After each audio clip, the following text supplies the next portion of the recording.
Cardinals organization has the very first perfect game.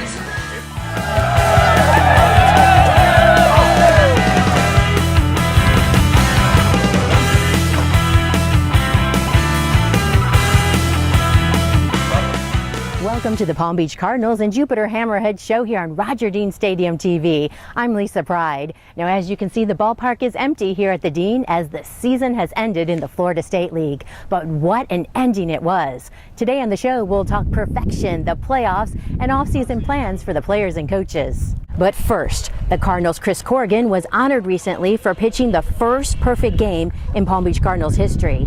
He tossed perfection in the final week of the season in front of his pitching coach, Dennis Martinez, who just happens to have pitched his own perfect game in the major leagues. Here are the two perfect pitchers. Punctuation mark was the very end when you struck out the last batter. Yeah, how did that feel? And what did you throw him? I threw him a curveball, and like right when I released it, I knew it was good. I knew it was going to be a good pitch, and I saw him swing right over it. And I was just like, it's just like relief, satisfaction, just right there, knowing that I finally did it, and it's over, and I got the perfect game. He was outstanding that evening. That was his night. He has every pitch that he can throw. It was good. He located well. The curveball was unbelievable, breaking well down to the hitter. The hitter had no chance. So it was great to see some young kid doing it and be able to participate as a coach. Presidente did come up to me a couple of times, gave me some tips, some pointers. You know, just tell me that every pitch with a meaning. Don't, take anything for granted. Don't take one pitch for granted. Pound the zone, make the hitters try and get a hit. That's what I did. I threw every pitch with a purpose. He had a two-time 3-2, and he struck him out the both guy with the curveball. So that was something that he felt confident was breakable, which I did too in my perfect game. I got a couple times with 3-2, a couple hitter, and I throw a breakable because I know I can throw the breakable for a strike. So he had a pretty good sense of feeling that day. We talked about it for quite a while after the game, and I was like, have you ever even washed one? I know you threw one, but have you ever washed one? And it's like, no, I've never washed one. It was really special. I was like, that's awesome. For it to be special for somebody like that, it just means a lot. Perfect game. 27 up and 27 down. Congratulations, Chris. Now the Cardinals, they didn't make the playoffs, but they came oh so close. Here's manager Johnny Rodriguez to sum up the season. The best thing that we did is fight. Fight through all that adversity, offensively, defensively, and base running. And our pitchers, which was a merry-go-round, and we had guys going in and out, up and down, from extended whatever, fought and competed. We gave everything we had. And to be honest, we were in it to the last 5 games of the second half. Nobody gave this team much of a chance at all, and we were there right to the end. So while the Hammerheads celebrated their playoff berth, the Cardinals were packing up and heading home. Later in the show, we'll hear from the players and coaches about their off-season plans. But now, let's take a look at the postseason highlights of the Hammerheads as they played through rain and more rain, hoping to win the first Florida State League championship in team history.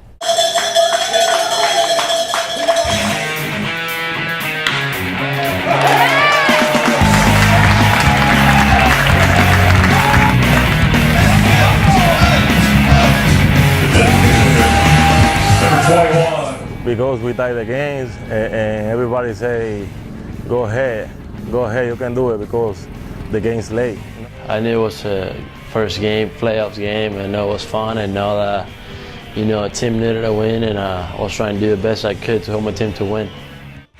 Internet's not working, huh?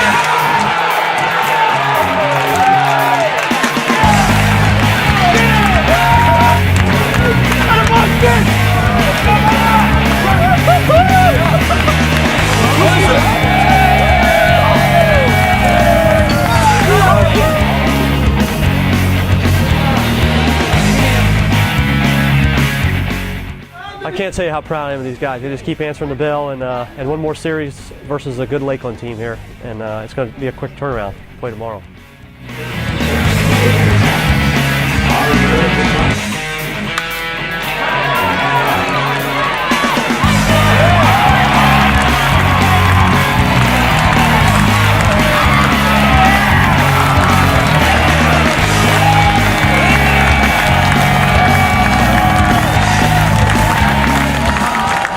Game one's the most important game, I feel like, and if you can get game one, you kind of have a little bit of momentum going into game two, and then, you know, if you can get game one, and you don't have two more, and they have to get three more. So I mean, it's a really big game, I feel like, and I was really excited that I got the ball and just tried to do the best I could with it, you know.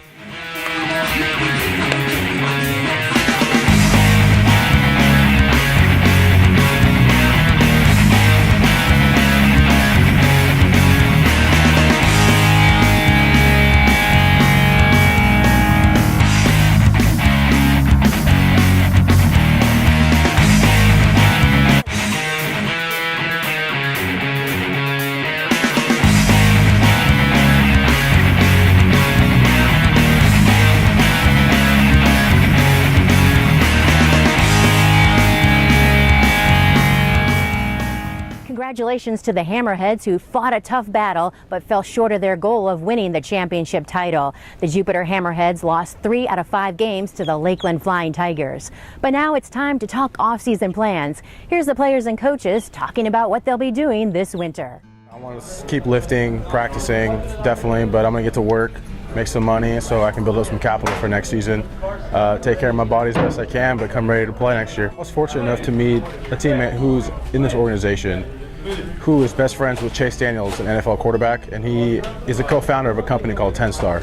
So I'm going to be a part of 10 Star, and I'm going to be starting to work for them, and I'll make California connections and start accounts based in California. For the next 2 weeks, I won't do anything then I start my weights again and running. I will run. I'm always running, so I never stay from being. I don't like to be out of shape. I'm gonna head back to St. Louis with my wife Taylor and enjoy time with the family and get some workouts in when it's time and start throwing when it's time to get back into it. And until then, just try to make some money and just enjoy time with family. I got invited to Instructs, so I have to stay throwing and somewhat in running shape and working out. But after Instructs, just to work and be around the house, be with the family, help out as much as I can, and just try and get another source of income in. Away from the baseball field, it looks right now that I'm going to the Dominican Republic to help serve down with my high school baseball coach who's down there with the facility for Fellowship of Christian Athletes. So I hope to be able to spend a week or so down there of time investing back in some kids down there. It's a baseball facility, secondly to the Christian mission they're trying to spread down there. And so it'll be in Boca Chica, so I think some of my teammates here are going to meet up with me when I come down there, so that's exciting. I've been named the manager for the Nicaraguan team to participate in Panama tournament for the classification of the World Classic. So I'm going to be off in September, and then I will head back to Nicaragua to get ready with the national team in Nicaragua. So I'm still going to be busy with the baseball during the off-season. I love this game. That's the only thing that I know. And I feel that I just capable and ready to move up. Hopefully somebody might feel the same way about me, that give me the opportunity to be able to find a job at the major league level. So that's my hope, that's my goal, and hopefully that happens soon. First of all, West Palm Beach to stop by Dallas first, then that's almost 3 hours. Then Dallas to Tokyo is 13 hours. Yeah, it's a long flight. I work at the clinic, like a physical therapy clinic, then taking care of high school kids. What do you do in Japan that, to relax and enjoy it? I most likely spend time with my family, especially my son. I'm going to be in school again at OU, University of Oklahoma, taking classes. I got one more semester, so I'm going to be back in school. I'm actually in some online classes right now, actually. So I'm going to be going back and just working out there and using all the OU facilities, which is nice. I still got to come to mini camp. Away from the field, what are you looking forward to most in the off season? I'm an everyday fisherman. I love it, it's fun. You got that pier, again, the boat, it's just, I love that, and and it's just relaxing, it's a fun thing that I like to do away from the game. home is my family, and you know, just relaxing, playing pool with my friends, and just, you know, it's fun. As you can see, the gates here have been closed and locked here at the ballpark, and so must our show come to a close here on Roger Dean Stadium TV. But before we go, a big thank you goes out to all the fans, the players and coaches of the Hammerheads and the Palm Beach Cardinals, and to the staff here at Roger Dean Stadium TV. Thanks for a wonderful season. I can't wait for spring training. But until then, I'm Lisa Pride, and I'll see you at the ballpark. Come on.